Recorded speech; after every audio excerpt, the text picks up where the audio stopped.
मित्र, ये हमारा उद्यान है। आओ मित्र, यहाँ आओ मित्र। ये देखो मित्र, ये हमारा स्नान कुंड है। ये मेरी माँ का रसोई गृह है, जहाँ वो स्वादिष्ट पकवान पकाकर मुझे खिलाती हैं। चले मित्र। मित्र, ये वो स्थान है जहाँ मुझे मेरे जीवन की सर्वाधिक महत्वपूर्ण सीख प्राप्त हुई थी।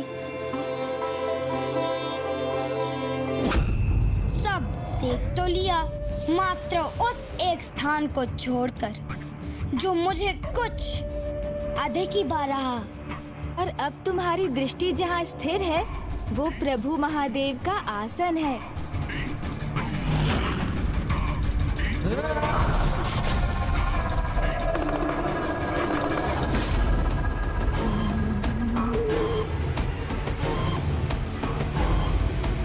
ये पिताश्री का ध्यान स्थल है।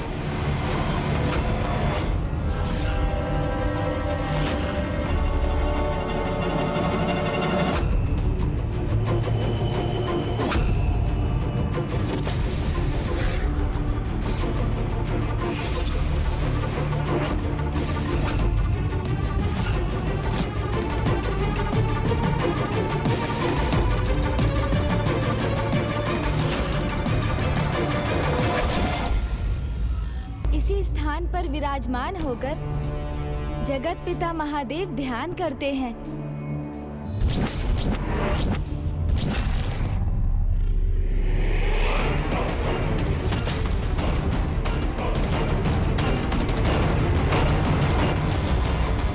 इस स्थान की महिमा तो अपार है, क्योंकि यही संपूर्ण सृष्टि की समस्त शक्ति का केंद्र है।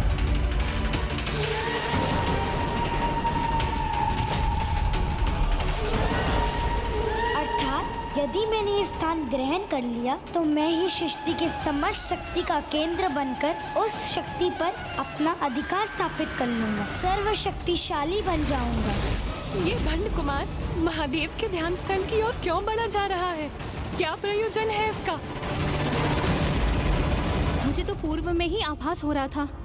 अवश्य ही इसके मन में कुछ ऐसा ही अनुचित प्रयोजन है, जिसे सिद्ध करने हेतु ये कैलाश में प्रवेश करने के लिए लालायित है।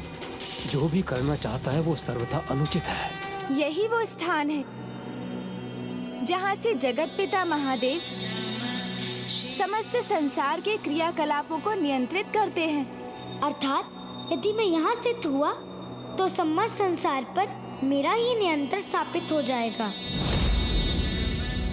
नियति निर्धारित है, इसलिए गणेश जी की चेतावनी सुनकर भी इतना भयंकर दुस्साहस कर रहा है। ये इस पावन स्थल पर एकमात्र त्रिलोक के स्वामी जगत पिता महादेव का ही अधिकार है। उनके अतिरिक्त यहाँ अन्य कोई भी स्थित नहीं हो सकता। अब मुझे यहाँ स्थित होने से कोई भी नहीं रोक सकता। ओम नमः शिवाय, ओम नमः शिवाय, ओम नमः शिवाय, ओम नमः शिवाय। ये क्या? भंड कुमार तो पिताश्री के ध्यान स्थल की ओर ही बढ़ा जा रहा है। बस एक बार यहाँ स्थित हो जाऊं तो अपने प्रयोजन में सफल हो जाऊंगा। ये कैसी अकल्पनीय उद्दंडता कर रहा है।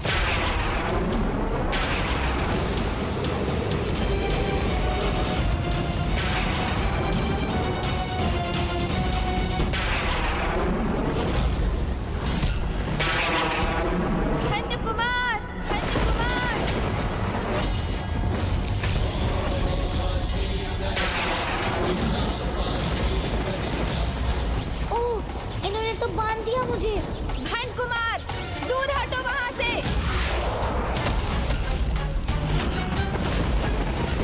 ये कैसे दुस्साहस कर रहे थे तुम? मैंने स्पष्ट कहा था ना, वो प्रभु महादेव का ध्यान स्थल है, जहाँ से वो संपूर्ण सृष्टि के हित को निर्धारित करते हैं। जहाँ अन्य किसी को स्थित होने का कोई अधिकार नहीं। ये तुमने सुना नहीं क्या? सुना था, अवश्य सुना था मित्र, किंतु इस विशेष स्थान का सम्मोहन मुझे यहाँ खींच लाया और अब यहाँ पहुँच गया हूँ, तो मुझे अब मत रोकिए। मात्र एक पल के लिए मुझे यहाँ स्थित होने दीजिए। इतना तो चलता है,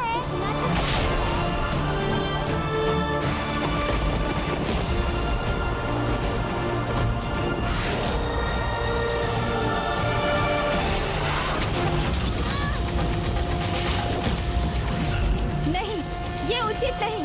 तुमने वचन दिया था कि कैलाश में कोई त्रुटि नहीं करोगे तुम, और अब इतना बड़ा अपराध करने का हट कर रहे हो तुम। अपराध? कैसा अपराध मित्र? ब्रह्मांड की शक्ति का केंद्र है ये। तो क्या उस शक्ति के सागर में से एक बूंदे भी मेरा अधिकार नहीं? बस मैं उतना ही तो पाना चाहता हूँ मैं। मात्र एक पल के लिए मुझे यहाँ स्थित होने दीजिए।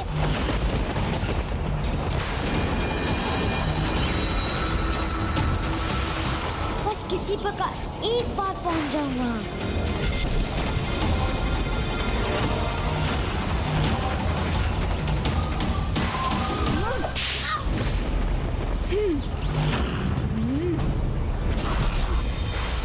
बस बहुत हुआ तुम्हारा ये अनुचित हठ भंड कुमार।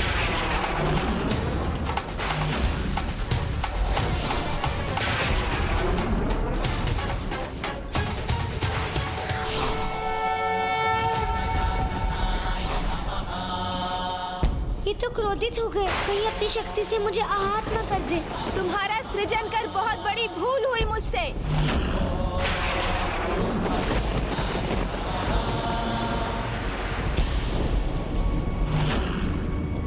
यदि इसके महापापी में परिवर्तित होने के पूर्व ही इसकी दुष्टता का अंत होना नियत है, तो यही उचित है।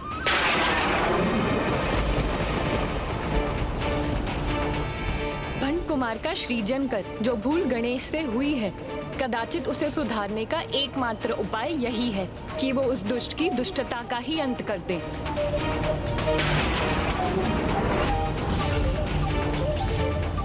इसके पूर्व ही पुनः अपने कपट जाल का प्रयोग कर अपनी रक्षा करने में सफल हो गणेश जी को उसकी उद्दंडता का उचित दंड देना चाहिए। कैसे करूं? अब अपनी रक्षा कैसे करूं? सर्वप्रथम अपने पापों को स्वीकार कर उसका प्रायश्चित करो। ये प्रायश्चित का प्रथम चरण है। सूझ गई, इसकी युक्ति सूझ गई मुझे। क्षमा मित्र, क्षमा।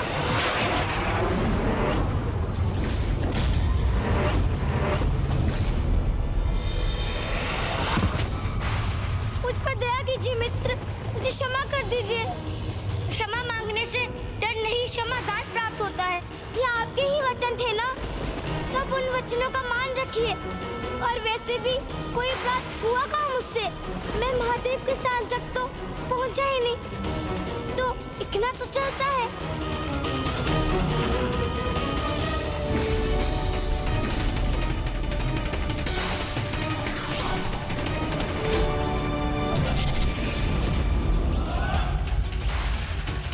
हाँ, उचित है। क्षमा तो आपको करना ही था इस तुझ जैसी भूल के लिए। अर्थात मात्र महादेव के स्थान पर स्थित होने का प्रयास करने के लिए मृत्यु दंड जैसा भयंकर दंड अधिक हो जाता ना। इतना तो चलता।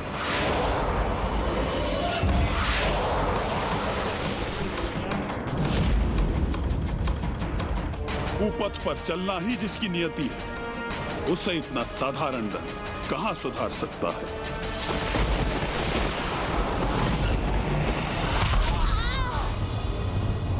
हमारे महानायक इस अवस्था में, तो क्या गणेश जी ने उन्हें कैलाश से बाहर उछाल दिया?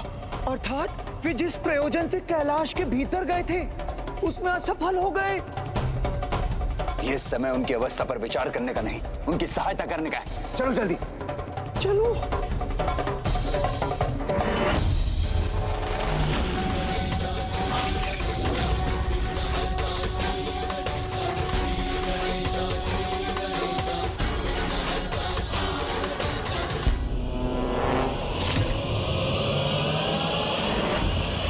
जब कोई समझाने पर भी ना समझ सके, उचित सीख देने पर भी भूल और अपराध करने पर ही आतुर हो, तो उसे उचित अनुचित का बोध कराने के लिए दंड देना अनिवार्य हो जाता है। और मुझे आशा है कि मेरे इस दंड से तुम समझ गए होगे कि तुम कितनी बड़ी भूल करने जा रहे थे। अभी तो यही उचित होगा कि मैं इनकी बात स्वीकार कर इनका क्रोध शांत करूं। चलता है। मित्र, दंड तो दे दिया आपने मित्र, उचित है, किंतु अब मेरी सहायता कीजिए, अपने इस मित्र पर दया कीजिए मित्र, दया कीजिए। मित्र? मुझे तो ऐसा मित्र चाहिए था जो किसी भी परिस्थिति में मेरा साथ ना छोड़े, मेरे हृदय की प्रत्येक बात को सुने, समझे, मुझे एकाकीपन का आभास भी ना होने दे, मेरी भावनाओं का आदर करे, कभी मेरा विश्वास ना भंग करे। इसलिए मित्र रूप में तुम्हारा सृजन किया था मैंने, किंतु मुझे कहाँ ज्ञात था कि मैं जिसकी रचना कर रहा हूँ वो मेरी मित्रता के सर्वथा अयोग्य, मात्र एक महादुष्ट, महापापी है। हाँ, ऐसा महापापी जिसे अच्छाई बुराई, उचित अनुचित की सीख दी मैंने, किंतु फिर भी वो अपने छल कपट और अपनी बुराई पर ही स्थिर रहा। तुम्हारा सृजन कर बहुत बड़ी भूल हुई है मुझसे। नहीं मित्र, ऐसा नहीं है।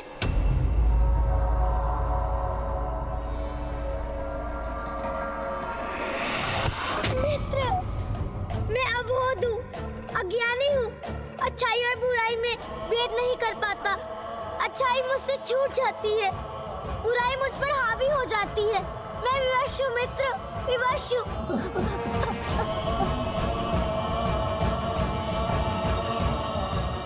भूल आपसे नहीं, मुझसे हुई है मित्र। अब एक ही उपाय शेष है, आप मुझे मिटा दीजिए, आप मुझे मिटा दीजिए, आप मुझे मिटा दीजिए।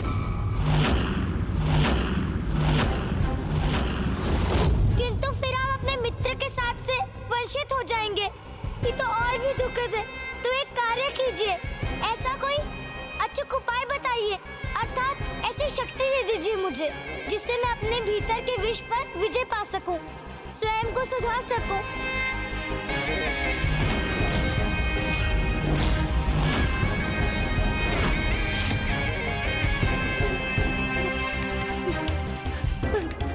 तुम्हें वास्तव में अपने किए पर ग्लानि है? हाँ मित्र, ग्लानि तो है, विश्वास कीजिए। मैं कपटी कुटिल नहीं रहना चाहता हूँ, मुक्त होना चाहता हूँ अपनी दुष्टता से। तो उसका एक ही उपाय है, तप।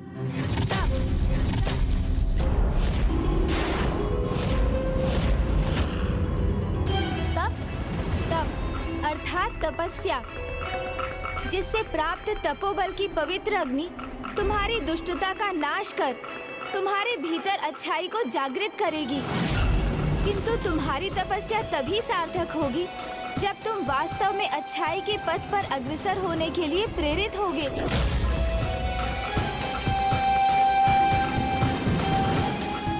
हूँ ना, प्रेरित हूँ मैं।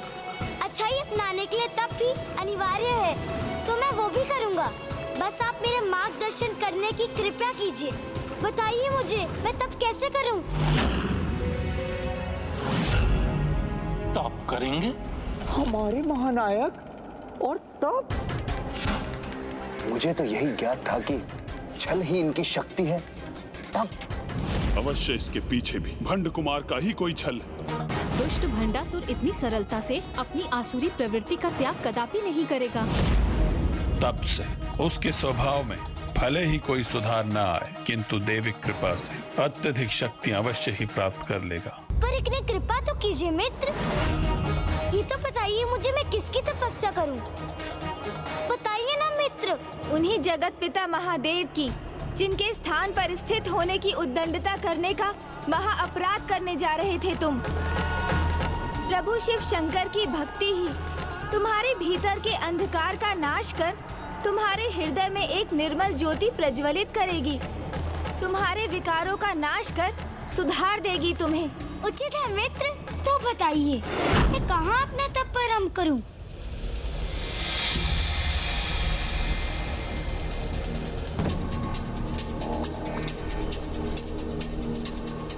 मित्र, ये किस स्थान पर ले आए आप मुझे? यहाँ पे वृक्षों की छाया है, न कोमल धूप, और इतनी ऊंचाई पर शीत का भीषण प्रकोप है। भंड कुमार, स्मरण करो, क्या कहा था मैंने? तप के लिए सुविधा से अधिक एकांत अनिवार्य है। हाँ हाँ, पुनः भूल हुई है मुझसे। सह लूंगा, मैं इस असुविधा को भी सह लूंगा, किंतु किस मुद्रा में करूं अपनी तपस्या? हाँ, ऐसे भूमि पर स्थित होकर, खड़े होकर, अथवा इस प्रकार एक पांव पर खड़े होकर। मैं हाथों के बल भी खड़ा हो सकता हूँ।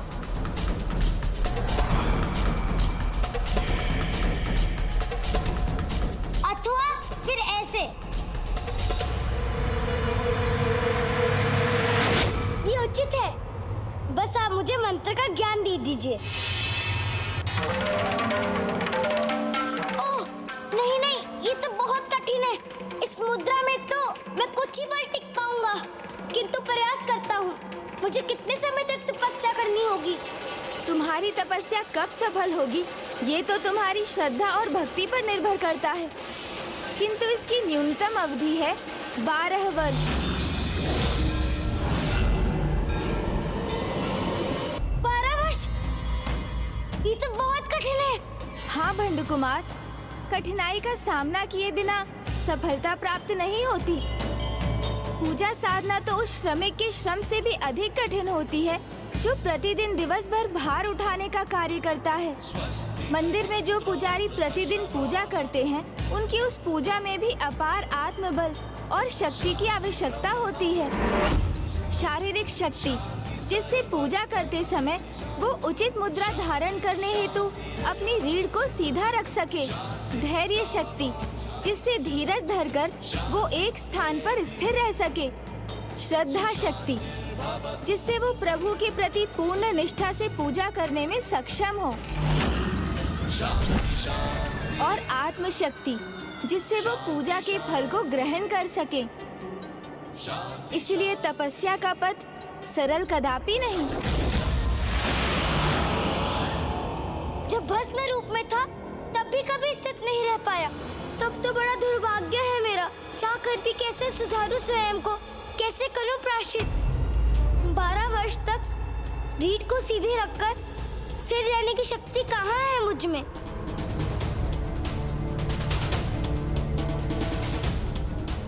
मुझे क्षमा कीजिए मित्र, मैंने आपको फिर से निराश किया। और सहायता लूं तो किससे लूं? आपने शरीर दिया, प्राण दिए, जीवन की उचित सीख दी, और मैंने आपका ही विश्वास भंग कर दिया। अब मैं किस मुख से आपसे सहायता मांगूं? क्या करूं मैं? अपनी भूल का आभास हो रहा है इसे। आप ही है जो मुझे शक्ति देकर मेरे इस विघ्न को दूर कर सकते थे, और अब आप भी ऐसा क्यों करेंगे? तो कदाचित सुधरना मेरे भाग्य में ही नहीं।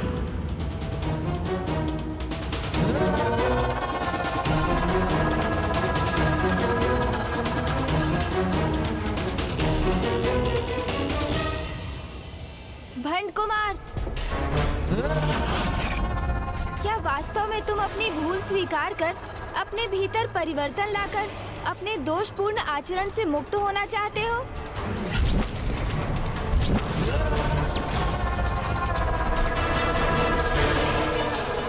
हाँ मित्र, मैं आपको विश्वास दिलाता हूँ, सदा आपकी सीखों पर चलकर उचित मार्ग का चुनाव करना चाहता हूँ। आपके मित्र होने के योग्य बनना चाहता हूँ। हमारे महानायक भंड कुमार अवश्य अपने किसी छल से पुनः इनका विश्वास प्राप्त करने में सफल होंगे।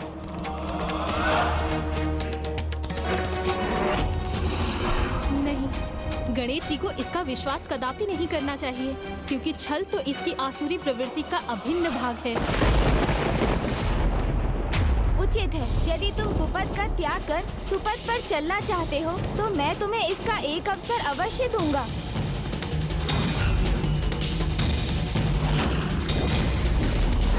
तप संपन्न करने के लिए जिन शक्तियों की तुम्हें आवश्यकता है, मैं वो शक्तियाँ तुम्हें प्रदान करूंगा।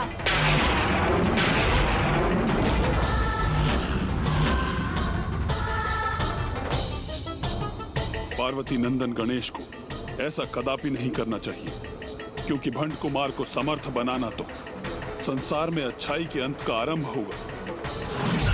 भंड कुमार एक भयंकर असुर भंडासुर में परिवर्तित होगा।